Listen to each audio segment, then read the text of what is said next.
साथियों, ये लोग आपके समाज के खिलाफ हैं।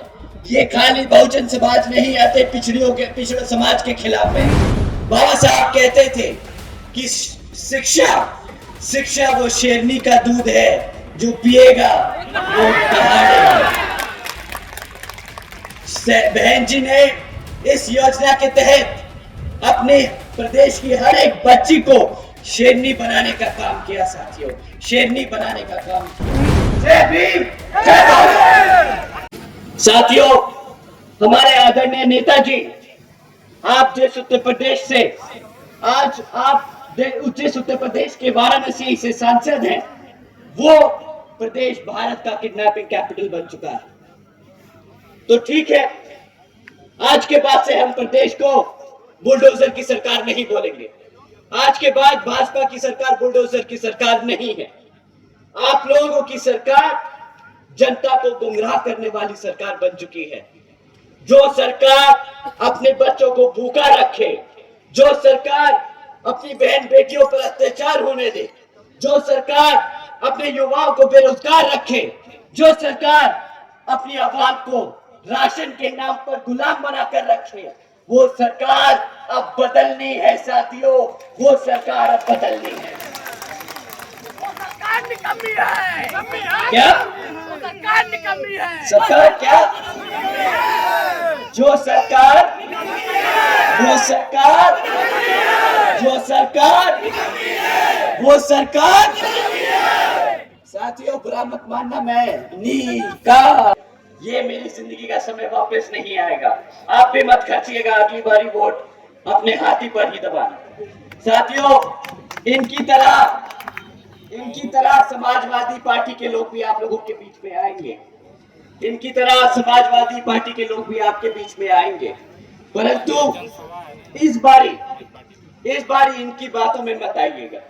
साथियों, जिस समाज ने इनको एक तरफा वोट डाला पिछले विधानसभा चुनाव में, जिस समाज ने इनको एक तरफा वोट डाला, पिछले 2.5 सालों में उस समाज पर इतना अत्याचार हुआ है और इनके मुंह से चू नहीं निकली है।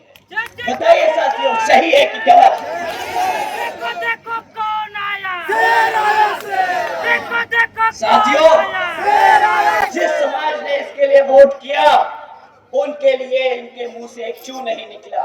परंतु जब रिजर्वेशन एंड प्रमोशन का बिल राज्यसभा में प्रस्तुत किया गया पास करने के लिए, तब ये लोग सबसे पहले खड़े हो गए उस बिल को फाड़ने के लिए, उसके खिलाफ विरोध करने के लिए। साथियों, ये लोग आपके समाज के खिलाफ हैं। ये खाली बहुजन समाज नहीं आते, पिछड़े समाज के खिलाफ है। साथियों, इनसे बड़ा देशद्रोही गद्दार कोई नहीं। साथियों, इन्हीं की तरह हाथ वाले लोग भी आएंगे।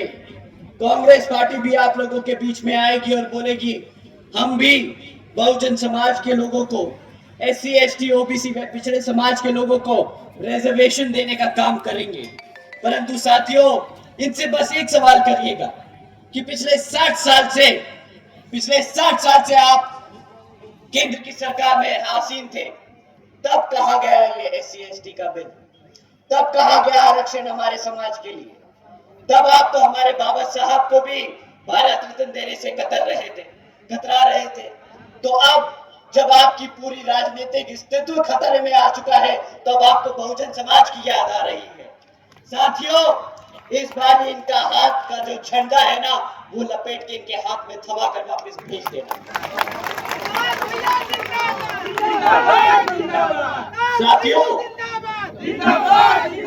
साथियों, इन लोगों पे बहुत समय जाया कर लिया। हम आपको बहन जी के मॉडल ऑफ गवर्नेंस के बारे में बताना चाहते हैं। जिन नीतियों पे बहन जी ने 2007 से 12 तक की सरकार चलाई थी, जिन नीतियों के तहत चलकर यहाँ पे सर समाज में से सभी गरीब, बड़े, बुजुर्ग, सबके लिए जो काम किया, बहन जी उन्हीं नीतियों के आधार पर आगे चलकर पूरे देश में सर समाज की सेवा करेंगे।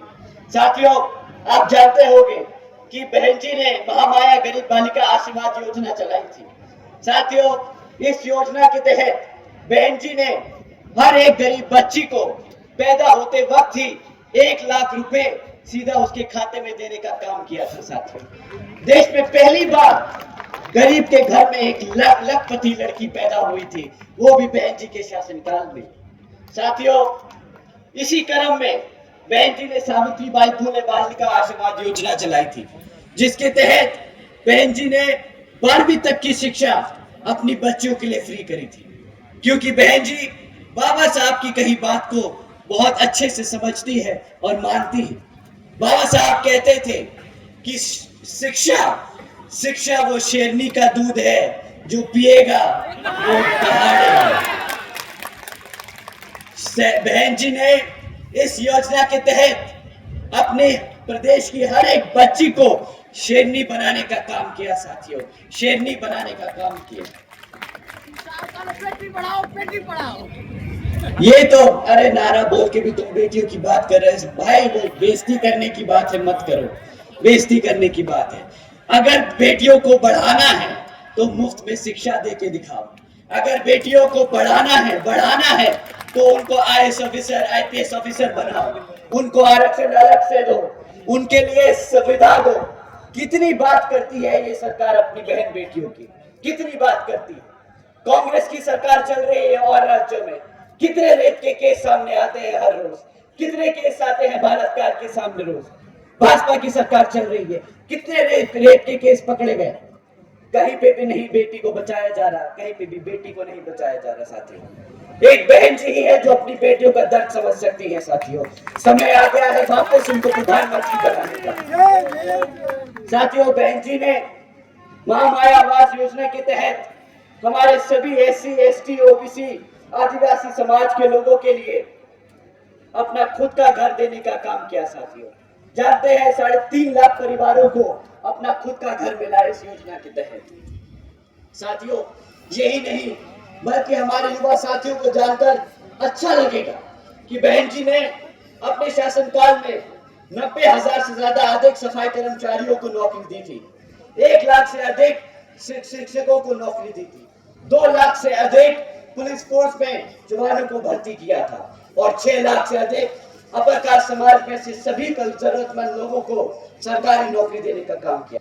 साथियों, बहन जी का मॉडल अपनी बच्चियों को मुफ्त में शिक्षा, हमारे गरीब भाइयों को रोजगार, बेरोजगार युवाओं को रोजगार, गरीब परिवारों को छत देने का काम है। हमने आपसे शुरुआत में बोला था कि 3 मुद्दों पे सवाल करेंगे, रोजगार, शिक्षा और सुरक्षा। सुरक्षा पे ये लोग फेल, शिक्षा पे ये लोग फेल, रोजगार पे ये लोग फेल। परंतु बहन जी की सरकार में शिक्षा भी मिली, रोजगार भी मिला और सुरक्षा के लिए मुझे बोलने की जरूरत नहीं है। बहन जी लॉ एंड ऑर्डर पूरे देश में नहीं, पूरी दुनिया में लोग जानते हैं उसके बारे में। साथियों, आप लोगों का और समय ना लेते हुए मैं आप लोगों से बहन जी के द्वारा ये खास अपील करता हूं कि इस लोकसभा चुनाव में हमारे प्रत्याशी, हमारे 3-4 प्रत्याशी डॉक्टर इंदु चौधरी जी,